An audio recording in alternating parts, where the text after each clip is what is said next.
Allah kısmet ederse inşallah. Görüşürüz inşallah. Teşekkür ederim size.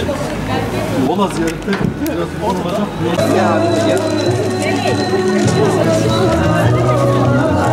Mustafa Yetiş. Sizleri ziyaret edelim. Durumunuz iyidir inşallah. Hüdapar Belediye Başkanı adayım Mustafa Yetiş. Evet. Sizleri ziyaret edelim. Hüdapar. Başkanım burayı da böyle bir görün. Yine de getirin. Dördüncü, beşinci defa gelişimiz. 2 defa genel başkanımızla beraber geldik. Suyu da bize çok. Rabbim yar ve yardımcımız olsun. İnşallah tez zamanda bu sıkıntıdan kurtarsın hepimizi.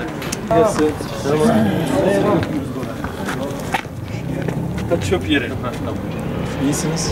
Herkese Suriye'ye götürüyoruz. Allah razı olsun, sağ olasın. Belediye imkanlarıyla mı bu yapılıyor yoksa? Yok. Yok. Ziyaretinize. Dedik bu sefer bir seçim adıyla gelelim. Allah razı olsun. Söylüyoruz da bir ses alamadım. Valla biz de kaç defa buraya geldik. Daha... Şey mi var bilmiyorum yani olmuyor hep ne Evet. Bizler Hüdapar'la tez zamanda bu sıkıntıdan kurtulmayı sizlere nasip etsin, hepimize nasip etsin diyelim. Ben Kardeşlerim gibisiniz. Küçük bir şey değil. Bak niye göç etmedik? Toprağımız da diye göç etmedik. tekrardan böyle bir musibet bize göstermesin. Bizleri, hepinizi, hep bu vazife sizindir. Burada duyurmak, millete anlatmak sizindir. Bizim Mesela şu yazılı şey. Mesela ben şu birlikte çakırdan gelmeye çalışıyorum. Saat 5.30 Maşallah. Hoş geldiniz. Hoş geldiniz. Allah. biz aldık. Bizim şansında malzeme yoktu başkanım. Abla, biz depremin ilk gününden bu yana Hüdapar makamlara ilettik. Fakat bir türlü özellikle Vartana bölgesindeki sıkıntı halletmek. Peki yolu mu kastediyorsunuz?